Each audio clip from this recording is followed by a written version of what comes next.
Assalamualaikum warahmatullahi wabarakatuh. Berjumpa lagi bersama pecinta bola sejati. Apa kabar sahabat pecinta bola sejati? Semoga hari ini kita selalu dalam lindungan Allah Subhanahu wa taala. Hari ini saya akan membagikan video kemenangan Indonesia atas Bahrain adalah harga mati.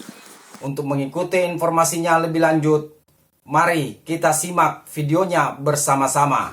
Beberapa menilai di pertandingan sebelumnya Indonesia versus Australia begitu, timnas tampaknya kurang katanya latihannya, terlalu cepat begitu. Kalau sekarang melawan Bahrain, seperti apa Anda melihat kesiapan timnas menghadapi Bahrain besok? Iya, seperti harapan Bapak Presiden kan Indonesia diharapkan bisa tampil lebih baik ya. Saya pikir itu argumennya cukup kuat karena persoalan terbesar yang dihadapi oleh timnas di laga pertama adalah keterbatasan waktu ya. Kita memiliki materi pemain yang bagus sebetulnya. Kita bisa lihat di 15 menit pertama pertandingan itu kualitas pemain kita terlihat sangat baik ya. Tapi mereka masalahnya emang tidak punya cukup waktu untuk beradaptasi, untuk menyiapkan diri menghadapi skenario-skenario yang mungkin tidak direncanakan ya. Dan itulah yang kemudian terjadi. Jadi mereka tidak siap dengan situasi di mana mereka tiba-tiba kebobolan sesudah gagal mencetak gol. Mereka juga tidak siap dengan cara bermain Australia yang di luar dugaan bertahan sangat dalam di area pertahanan, menunggu kita keluar, menunggu kita bikin kesalahan, dan ternyata memang kita akhirnya bikin kesalahan yang dimanfaatkan oleh lawan. Nah, saya pikir Coach Clifford sudah belajar dari pertandingan tersebut, sudah melihat titik lemah mana yang perlu diperbaiki. Saya optimis dengan persiapan yang lebih baik, waktu latihan yang lebih panjang, lebih banyak, ini akan membuat penampilan timnas bisa lebih baik.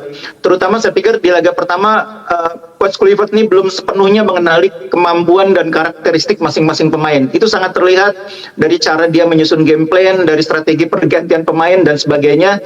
Dan itu normal untuk seorang pelatih yang baru menangani tim. Nah, tantangannya adalah di laga kedua besok harus jauh lebih baik.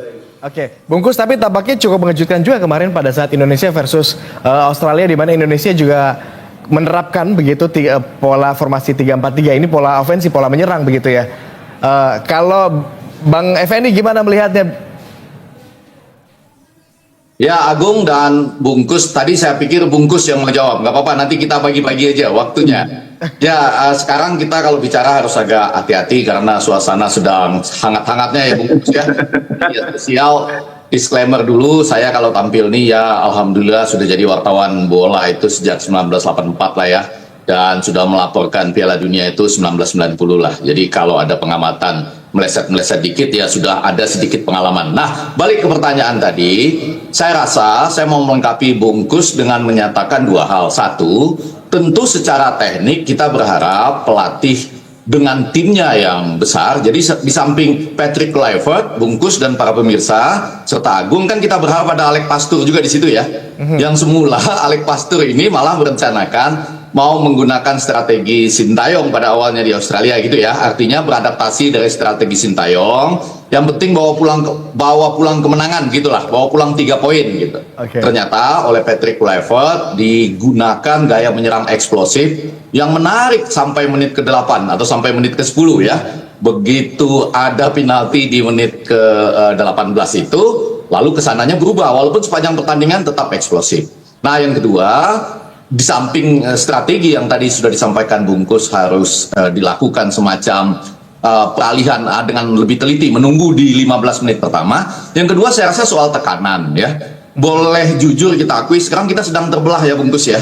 Ada yang langsung mengendaki pelatihnya diganti balik, sementara ada yang mengatakan enggak, dan saya termasuk yang kedua. Artinya kita harus menerima ini dan memberi dukungan pada pertandingan ini minimal kan 3 kali lagi, atau katakanlah 1 atau 2 lagi melawan Bahrain dan Cina. Jadi saya sampai mengatakan kita bisa berdebat macam-macam, termasuk debat yang paling hangat itu. Saya itu ingin mengatakan Miss Hilger itu menurut saya cederanya tidak terlalu parah ya. Memang saya tidak melihat hasil MRI-nya, tetapi yang ingin saya katakan pada waktu itu adalah ayo kita jangan terlalu menekan pemain. Pemain itu bisa saja ada off day-nya begitu ya, Bungkus ya. Nah, padahal mereka pemain-pemain internasional. Saya tidak pernah mempertanyakan nasionalitasnya sebagaimana yang lain. Tapi kalau fisik misalnya agak kurang fit, ya sekali lagi tentu harus ada pernyataan ilmiah dari MRI. Tapi kemudian kalau tekanan terlalu besar yang tidak biasa diterima, misalnya bahkan tidak di Belanda juga, maka mungkin orang akan memilih ya udah balik dulu lah gitu ya. Jadi yang mau saya katakan hal-hal seperti ini mudah-mudahan kita kurangi. Jangan tekan pemain dulu gitu ya. Kita besarkan hatinya, kita dukung sama-sama karena betul-betul kalau kita ingin mewujudkan melangkah ke Piala Dunia 2026, dua pertandingan inilah kita kasih dukungan full. Begitu ya, Bungkus dan Agung? Oke, Bang Effendi, pokoknya kita harus bawahi dulu ya. Bang Effendi di sini kita bicara diskusi dalam kapasitas pengamat bola begitu ya, tidak ada kepentingan apa-apa di sini ya gitu. Saya kepentingannya ada, yaitu mudah-mudahan besok itu seluruh stadion mendukung timnas kita, apapun hasilnya. Walaupun besok kalau seri saja sudah agak sulit ya, Bungkus ya.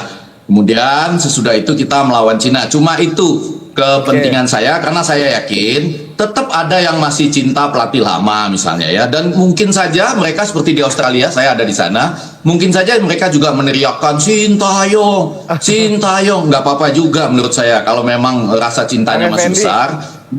Ya, 1 kali 2 kali, tapi sesudah itu kita dukung timnas kita. Ya, silakan. Oke, Bang Effendi, tapi kenapa Bang Effendi tadi bilang kalau seri aja udah lumayan. Kenapa pesimistis ke seri? Kenapa nggak mau berangan-angan bisa nih gitu prediksinya misalkan dapat 3 poin gitu?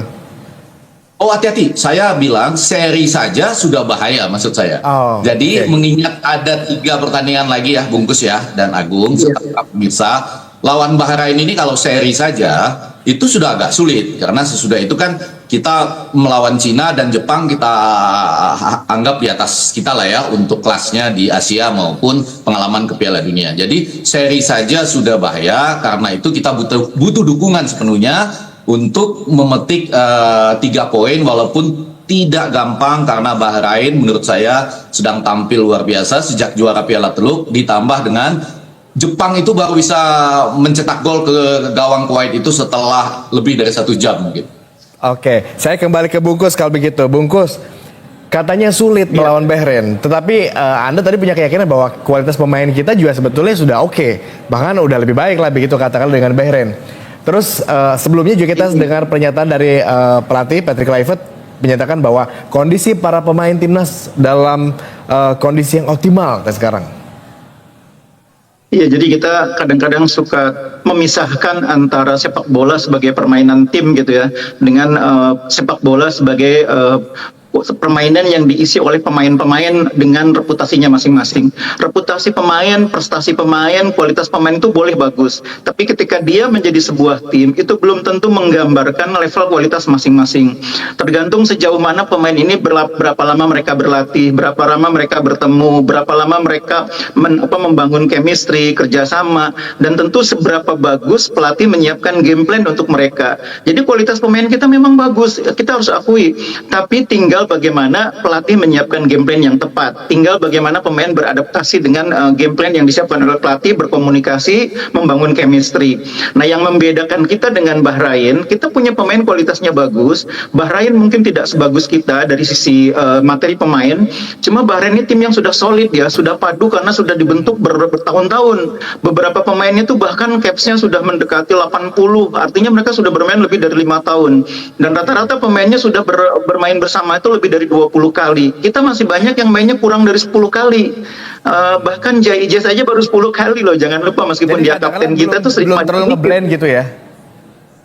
Ya itu risiko yang dihadapi oleh sebuah tim setiap kali mereka memasukkan pemain baru, itu ada risiko. Risikonya adalah pemain baru ini harus beradaptasi lagi, membangun chemistry lagi. Dan itu risiko yang saya pikir kita semua sudah sadari sejak awal. Nah, yang sekarang kita perlu dorong adalah bagaimana mempercepat proses adaptasi itu. Bagaimana mempercepat proses chemistry-nya itu terbentuk. Caranya antara lain seperti dibilang oleh Bang Effendi tadi, jangan terlalu tekan pemain, jangan bebani pemain terlalu berlebihan.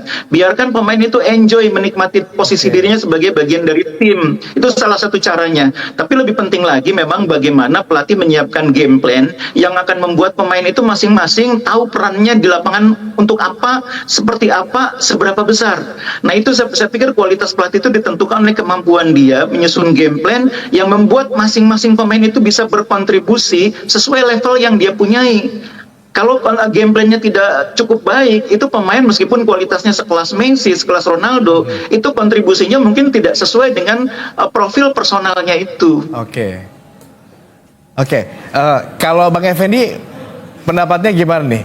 Kita melihat track record juga bahwa Indonesia tampaknya di sebelumnya ketika melawan Bahrain, katakanlah kita sebetulnya bisa mengungguli begitu.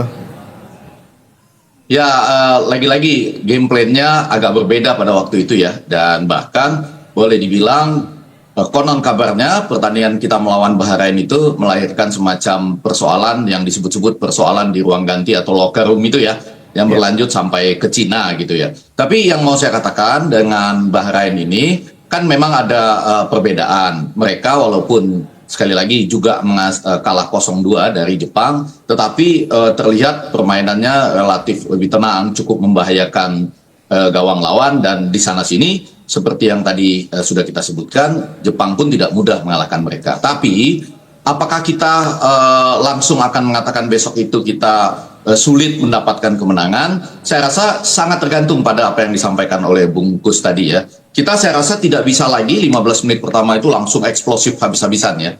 Ya katakanlah banyak yang menyebutnya total football, kemudian tiki taka atau penyerangan yang eksplosif lah gitu.